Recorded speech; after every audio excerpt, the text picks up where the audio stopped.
Good morning, everyone. It's the June 21st blockchain meeting. Happy summer. Let's go ahead and do a mainnet check-in.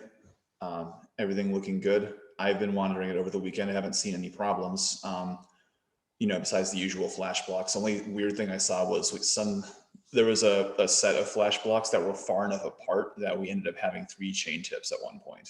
Haven't seen one of those in a long time, but they do happen. They're rare, but they do happen. Everything else seems normal from my end. Anyone else? Anything from monitoring?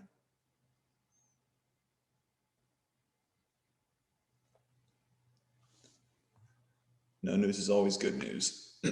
How about testnet?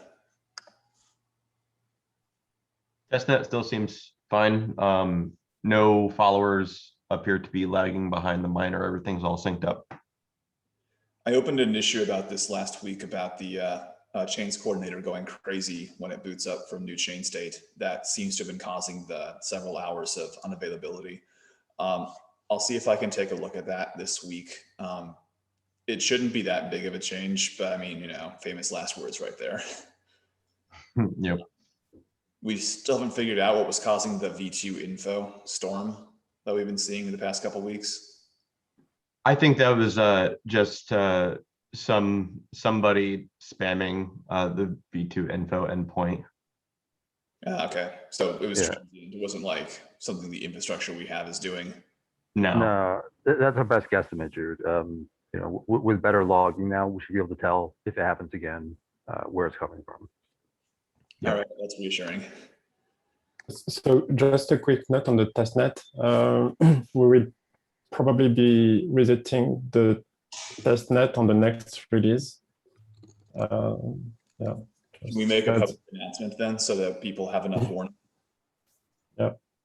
Mm-hmm. Cool. Well, that sounds cool.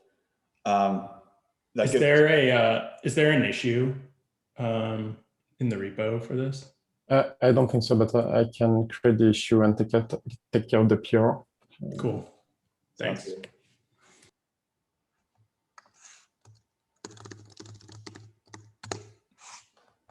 That should give us enough time then to see about this issue with testnet taking a long time to spin up. Sorry, Dropbox is a little bit stupid for me right now. It's frozen. Okay.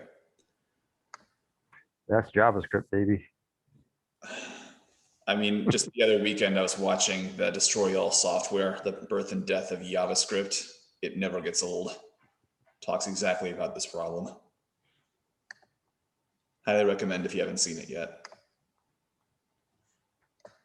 Birth and death of JavaScript. Well, spelled JavaScript, but he pronounces it JavaScript because, the Bay Area is now part of the exclusion zone because it's radioactive and it's set in like the far future. So the name got corrupted over time. It's like a running joke. It's like satire, but also very pithy and poignant about how in the future your code will be transpiled from x86 into JavaScript and then JITted and the output code, because it can save on needing MMU protection and other sorts of runtime memory safety assertions can now be omitted. So your resulting transpiled x86 code is 4% faster than native. I will definitely check this out. Cool, let's go get reviewer approved here. I'm converting a buffer from int to and from uint and int. See, it's got 2 approvals. Is this ready to merge, Greg?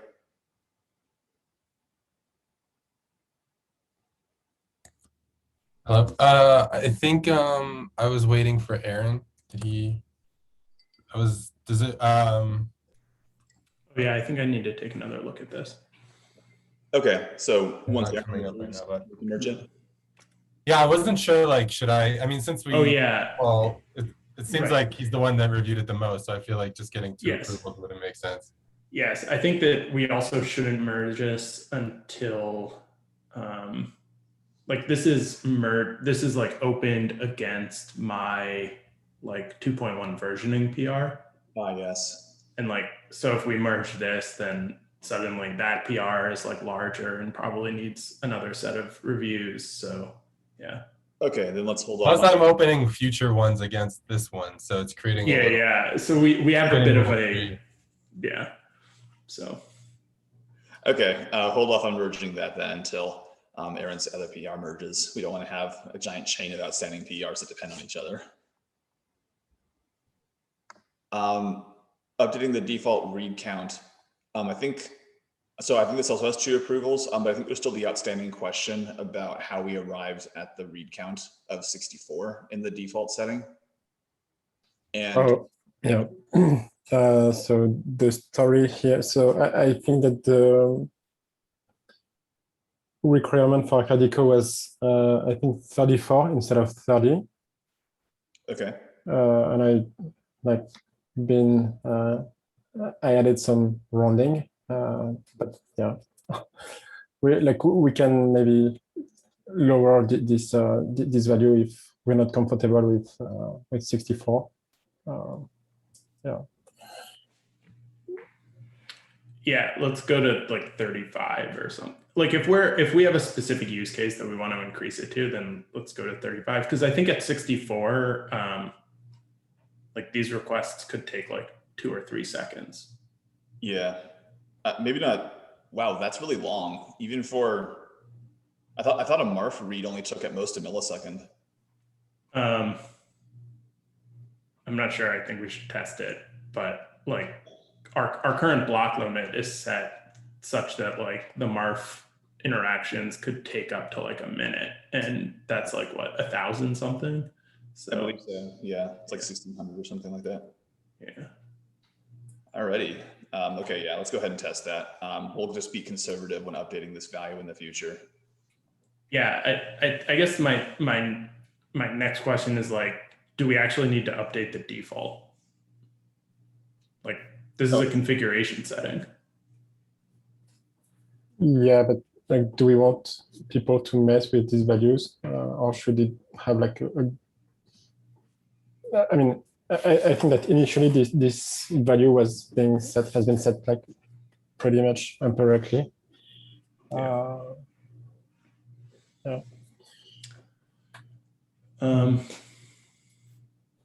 35.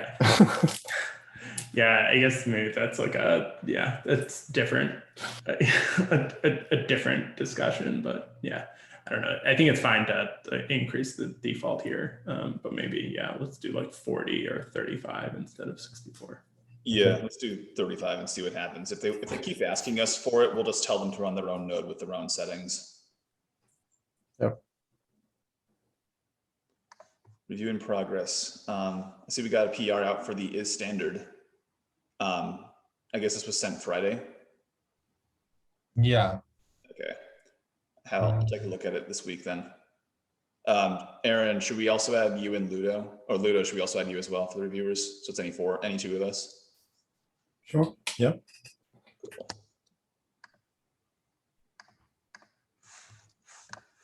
Oops.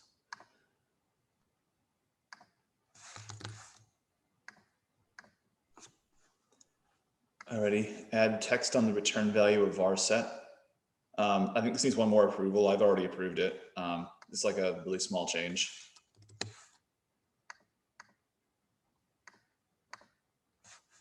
I think anyone can really just approve this.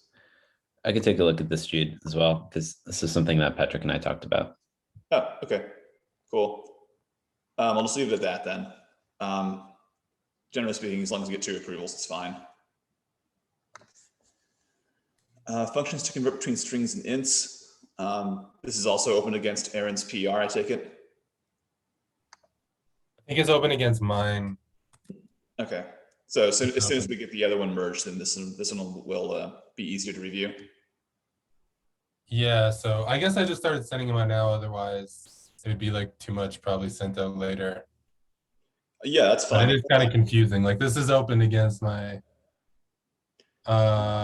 like branch that adds the buff to int. Yeah, that's okay. As long as we know the order to review them and merge them in, because as we merge more and more PRs, the delta between this PR and whatever's in next will get smaller, and that's easier to look at. Yeah, I guess I just figured that if I kept not sending stuff, then it would just be more to do later. Yeah, this is fine for now.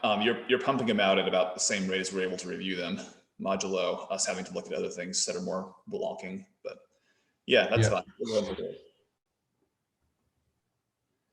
1805, I went ahead and addressed the things that we talked about in the code review. I think Aaron just gave one comment that I still have to do, and that's just factoring out the tests into a separate file. Besides that, I haven't seen any motion on this. Fixed build warnings in cargo. I believe it has one approval. I'm not sure what this is blocked on. It didn't seem to be that big of a change. Yeah, it just needs another approval. I think it only. Okay, I think, oh yeah, I remember. Didn't we talk about making it so that we had a set language version to compile against in the cargo.toml file? I think we did, but that seems unrelated here. Like these are just like code cleanup changes that could be merged independently of messing with our TOML file. Okay, because what I don't want to have happen is we merge this and then we get a bunch of issues saying code does not compile because they're using a different Rust C version. Because Rust C one. No, I understand, but if you look at the actual changes here, like it's all of them are valid Rust in basically any version above like 1.15 or something. Okay, well, in that case, let's get this moving. I mean, we definitely can't change the additions of 2018. I don't know. I tried that once and then like everything seems to break. It's kind of surprising, but I didn't figure out what was going on there. Yeah, that's all right. That was looked at. Yeah, I mean, I could do more tests on this in some way if that's what we want, or if like Aaron sounds pretty confident. I don't know. We could. Yeah, try sending. I'm not surprised that we don't compile under Rust 2018. Like almost none of this was written against Rust 2018. Yep, I went ahead and approved it. If you just want to merge it, let's go ahead and move forward. Like that was my main concern, like so that we don't end up breaking the code for a bunch of people. But Aaron, you said it's already works as of Rust 1.15, so should be good. Slice function. Pavithra and I have left feedback. I think it's just waiting for future for Ludo to address the feedbacks still.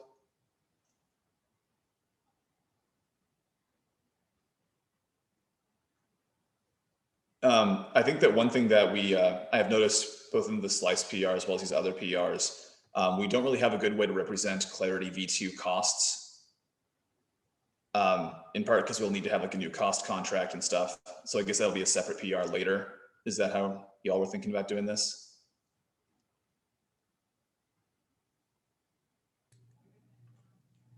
Yeah, I think so. Like we need to open a PR that implements the sort of cost for Clarity 2. And then as part of that, all these to-dos will be resolved. They should be pretty easy to resolve just because like we don't currently have like any intelligent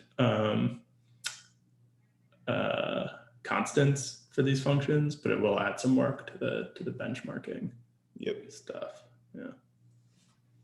Should we just like clone the V1 cost contract, give it a new name, and just start like adding stuff to that?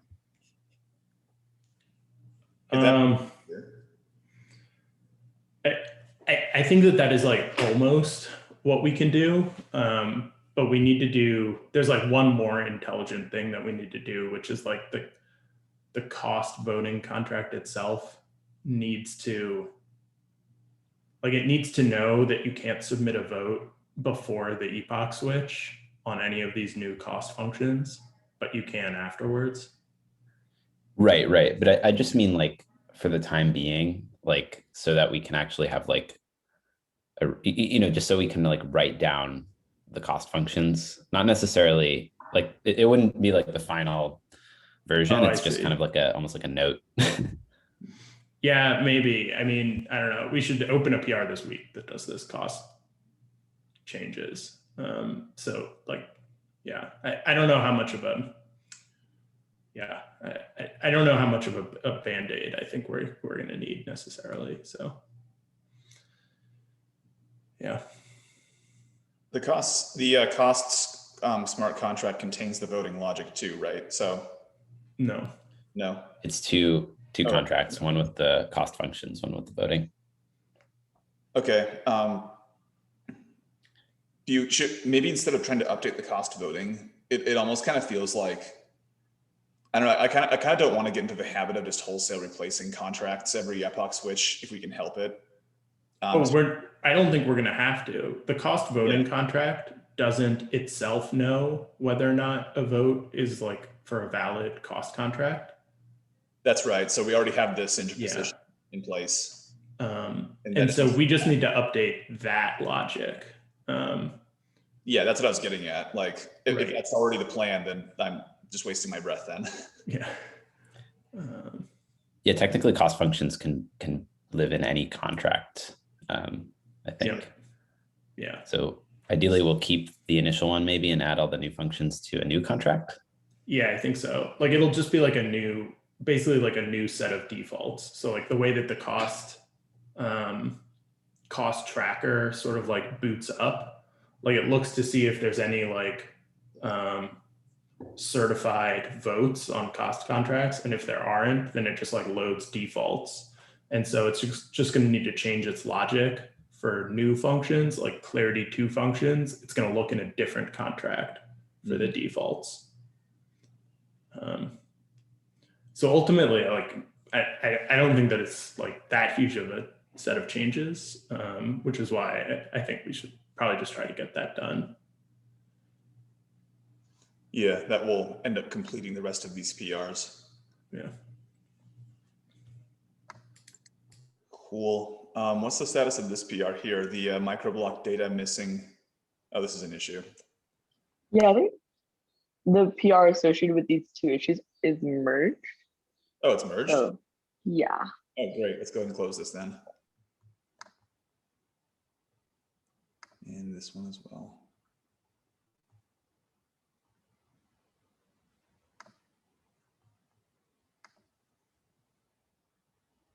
All right. Epoch switch. Oops. Come on, GitHub, stop sucking. That's the issue. Excuse me. So I approved this one. I think we just need one more approval. The VM versioning PR. This is the one that's blocking the other PRs for Clarity 2 functions, right?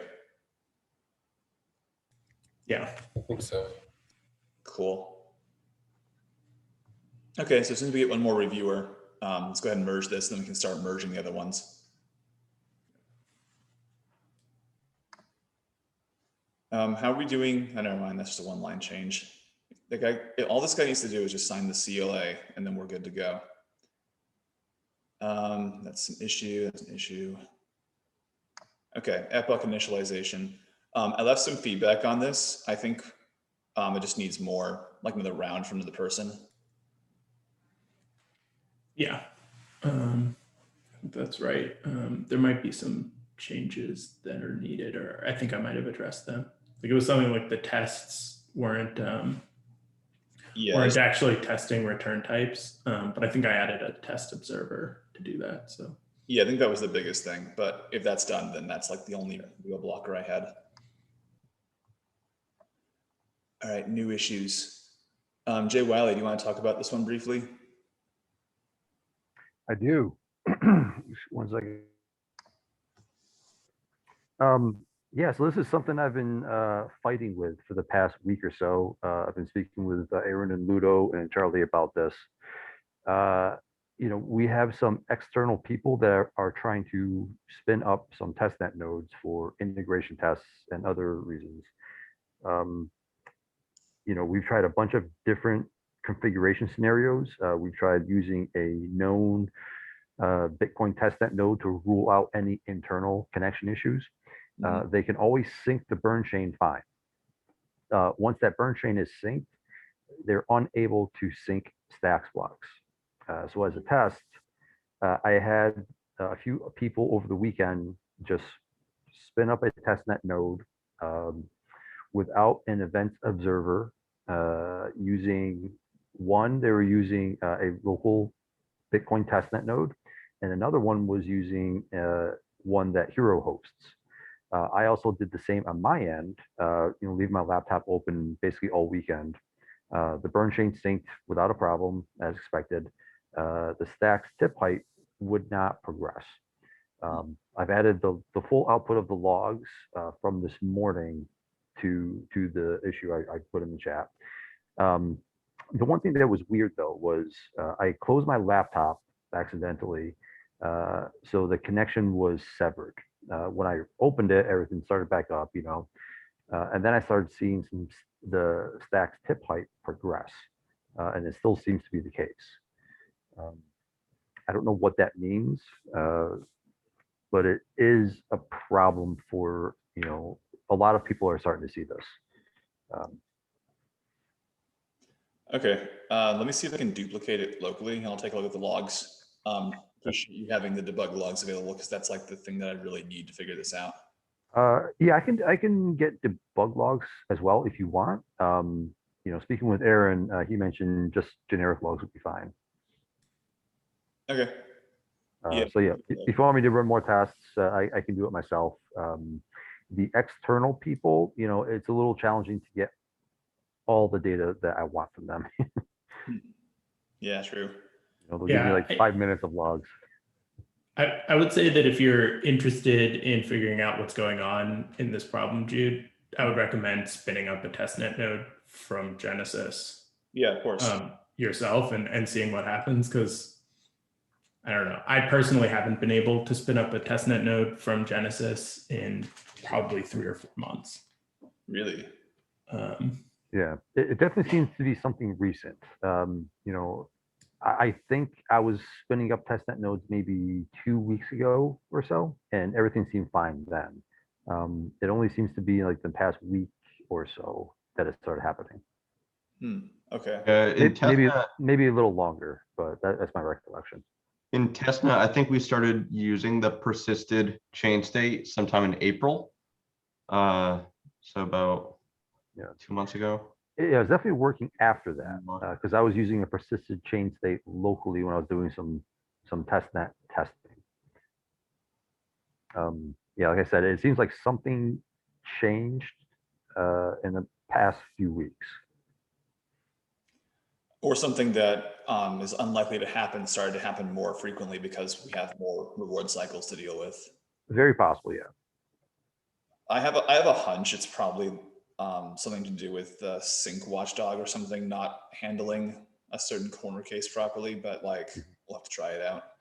Yeah, I did notice on my local logs, one thing I wasn't expecting was there were an extreme amount of V2 info log entries. Wait, there was a lot. Well, this is running locally though on your laptop. Yes, it is. And something was hitting up V2 info. I mean, it's a logged event. I don't know what it was doing. I wasn't hitting it. I had the API running as well, so maybe that was part of it. Yeah, that's probably what was happening, because the node shouldn't hit its own API endpoints. Yeah. Do so. That kind of is related possibly to this next issue. Once we get 1805 merged in, and this is maybe something that can wait until 2.1 just because of the changes that 1805 makes, the way in which the node boots up is likely going to need to change. In particular, it will not even be desirable to try to sync the Bitcoin blockchain in parallel with the Stacks blockchain, because if we can sync the Bitcoin blockchain in its entirety first, we can get the canonical affirmation map, which in turn will tell us which anchor blocks can be ignored and which anchor blocks we must stall on in order for the Stacks chain to progress. That in turn can be fed into the peer-to-peer thread, specifically the downloader state machine, so that if in the process of syncing a chain, the chain's coordinator reaches an anchor block it knows must exist, it can inform the downloader through its comms structure that the downloader should retry that anchor block and just keep retrying it until it arrives, or until it's no longer on the canonical affirmation map. This would greatly improve the heuristic we use right now, which is just a little more than, okay, we reached the end of the reward cycle, wait for block downloads to quiesce, and then if we go for 30 seconds without having a new block arrive, then proceed to go to the next reward cycle, even if we don't have the anchor block, because right now we have no way of even telling whether or not the anchor block exists. if the network download speed or if the nodes that you're talking to are just unresponsive, you could potentially trick the POX watchdog today into thinking that it's downloaded all the blocks for a reward cycle when in fact it hasn't. Depending on how that interacts with the download or state machine, which I don't think is doing anything really intelligent in trying to find missing blocks or try to re-sweep for blocks that it just failed to download in the past. Like a combination of those two things might be triggering the issue Jay Wiley raised. That would be the first thing I'd investigate. But either way, once we fold in the affirmation map code here, this should significantly improve sync reliability because we'll know exactly when we should stall to wait for anchor blocks and when we should not. I opened this a while ago. I think it just got resurfaced from recent work that's being done. So I can just skip that. That's weird. I think, is there a way to sort new issues by date anywhere? Because I think these are out of order. Screw it, we'll just go to GitHub. Okay, next issue we have is when we want to, we're going to eventually want to have it, make it possible so that you can add a pragma statement to your Clarity Smart contract to say what version of the VM it should use. If you don't have this, it will just default to whatever the current epoch is. But it should be possible in 2.1 to deploy a version 1 Clarity Smart contract, and then the version 2 Clarity functions will just be unavailable to you and vice versa.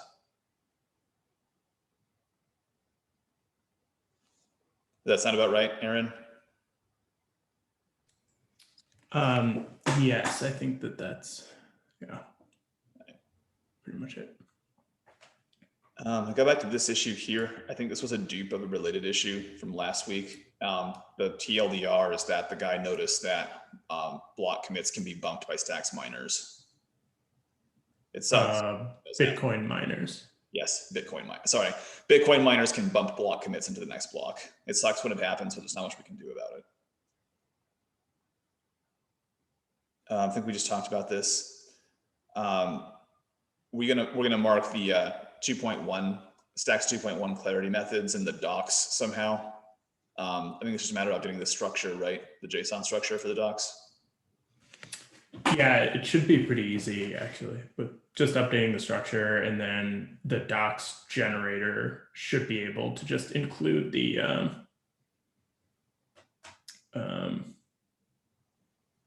version, because it's enumerating that like version struct, so should be doable. It makes sense. Just to clarify, like, what do developers think of this as? Do they think of it as it's available in Stacks 2.1 or it's available in Clarity 2? Or they think of it as both? Probably, I guess it depends on how separate Clarity gets from Stacks. If it gets really separate, Clarity 2. If it doesn't, then Stacks 2.1. Maybe excuse me, maybe just list both. Okay, yeah, I mean, so far I put some just like text that just says Stacks 2.1. Like, that's what I've been putting in my PRs. Yeah, you want to just do both. It's like, this is Clarity 2 or later, AKA Stacks 2.1 or later. Yeah, I could do that. Cool, appreciate it. Freaker opened this issue. The node just randomly stops sometimes without syncing. Haven't heard anything more from this. I'd asked him to see if it got OOM'd or something because he's running on a low powered node, but I don't know. He says he's going to keep looking. This is the issue I mentioned earlier about making the chains coordinator not be so aggressive and trying to reprocess sortitions. At least I think it's the chains coordinator. It might be the neon node. I'm not quite sure. I just need to look into it. This is just a leftover from Matt's PR on microblocks processing with the TX index. I think we talked about that before. And I believe this is addressed now, the unreachable code. Yeah, we merged a PR for this. Do we need to wait for this guy? He's had a week. No, this is actually the person that I'm working with on the testnet issue. Okay. So they're aware of this PR. I built a develop image for them to use. But the blocker is really testnet at this point for them. All right, close the issue. This was talked about last week. This is like this issue here and this issue up here are both dupes. It's Bitcoin miners bumping your block commits. All right, Stacks 2.1 work streams. Let's see, I know this is still in progress, review in progress, done. Let's see. Flex switch, relock. Yeah, this is all, I think we all talked about most of this already. Is there anything new from the to-do that has to get moved to in progress? It's like stacks decrease, stacks increase, type aliases, stuff like that. I think this is actually in progress right now. The is standard, or actually this is in review. Oh yeah, sorry, yeah. Yeah, no worries.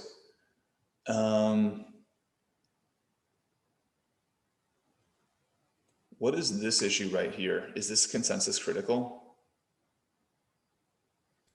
Yeah, I don't think this is a Stacks 2.1 issue. I think we can do this basically whenever. Changing the height representation to something consistent like U64 or U32. Yeah, it's only consensus critical if somehow this stuff got serialized into the Marf or a Marf. Yeah, or specifically a Marf that is consensus critical, because we have some that aren't. Yes. We have some that aren't, but they are data, like they are data schema critical. So That's true. That is true. User burn operations. Are we going to read? I kind of have a question about user burn operations. Are we just not going to turn them back on? If we could just delete the code, I think. Like, I don't think anyone would complain about their absence. yeah, I don't know. We haven't discussed it at all for Stacks 2.1. Yeah, it makes me think it might not happen. And it's not a small work stream. No, it's a pretty big work stream. So I don't know. I would say just remove the 2.1 tag. Like we can keep these issues around for user burn, but That's kind of the hunch that I have too. There's no guarantee we're even going to get to this. All right. Oh yeah, mining. Yeah, I think most of these are just haven't been started yet. Are we going to be doing contract call interposition in general? I mean, I know that we do. I think we can actually drop this issue now, Aaron, right? Because you were saying in one of the code reviews you were doing that we're not redirecting calls to POX to POX2. we're just not doing it yet. Like I've left this as kind of like an open question. Like we need to do some sort of surveying, I think. Because like if you ask me whether or not we should do this interposition, my answer would be no. But like somebody who has a contract for doing delegation, like they might have a very different answer. So like I think that we need to get some information from community members that would be more directly affected by this. Yeah, we could probably get like a block survey thing set up for this. Yeah. I'll open a discussion topic about it. Yeah. Making a note right now.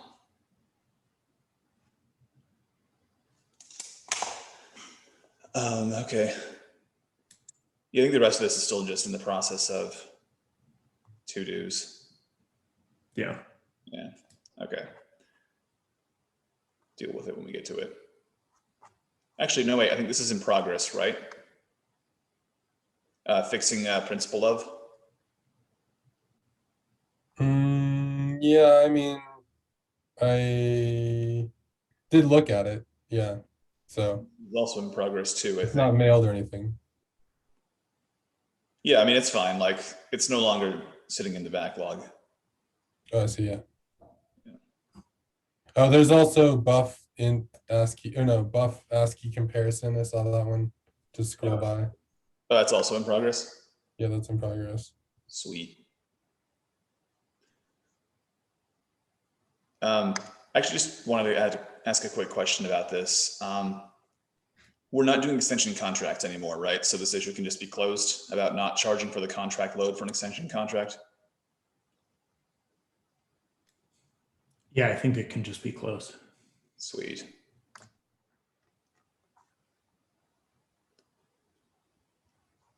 All right. I think we've gone through the board here. Unless there's any other issues or questions about 2.1 that we need to talk about. Or any discussion items at all.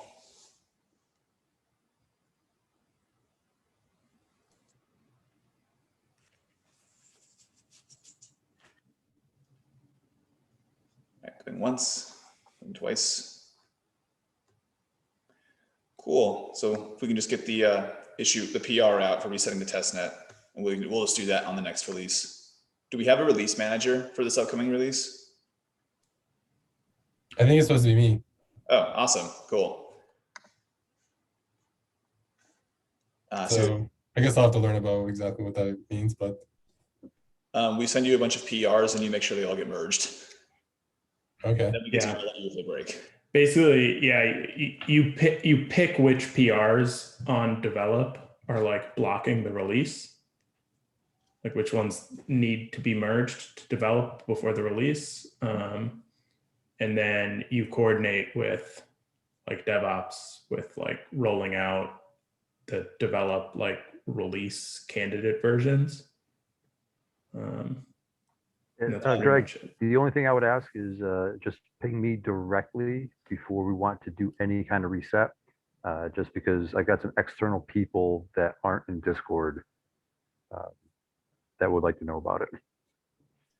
Jay Wiley, are you handling the deployments for this release? I could, sure. Okay, just because we're swapping back and forth Yep, that's fine. per release. That's perfect, Greg. So just work with me. Okay, that sounds good. So wait, so you just merge like develop to master and then like we restart servers, or like other people restart servers? Well, we don't do the merge to master until everything's ready. Yeah. You handle the GitHub side of things, ensuring that everything is ready to go, Greg, and then you would come to myself this time, or DevOps in general, to get the code deployed at Hero. Yeah, you would just go to the DevOps channel in Discord and request like a deployment to the reg test and then testnet networks. Yep. And then, once everything checks out fine there, and everyone signs off, that's when you'll do a PR into master. Yep. And obviously we send out notifications to different channels in Discord, wherever else needs to happen. Yeah. We'll help you along the way. Feel free to reach out with any questions.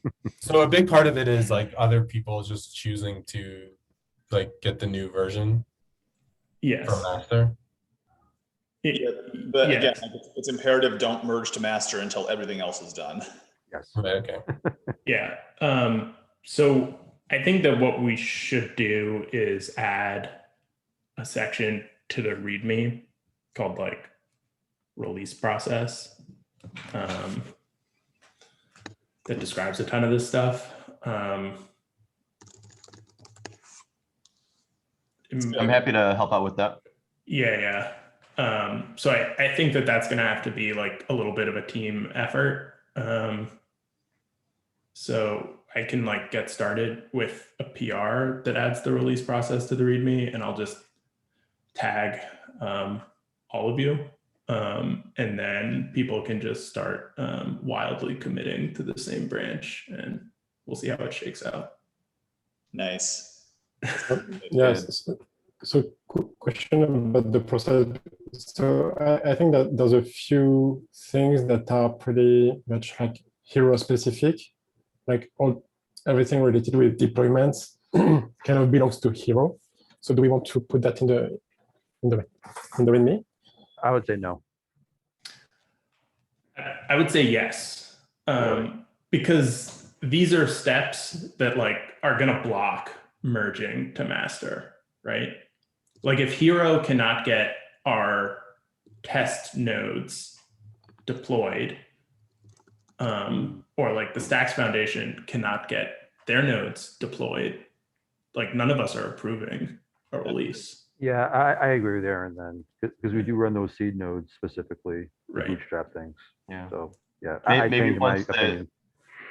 Maybe once the ecosystem grows and it's far more decentralized, we'll have a smaller role in this as Hero. Yeah. Yeah, I agree. And then like once it's more decentralized, like we can add those kinds of like we can add other people can be included in that release process. But I think it's important that we document the release process as it is. Cool. Yeah, +1 to that. I'd love to do the next one. I wanted to do this one, but I was kind of intimidated just because there was no documentation or anything. Yeah, all the more important to get it all written down.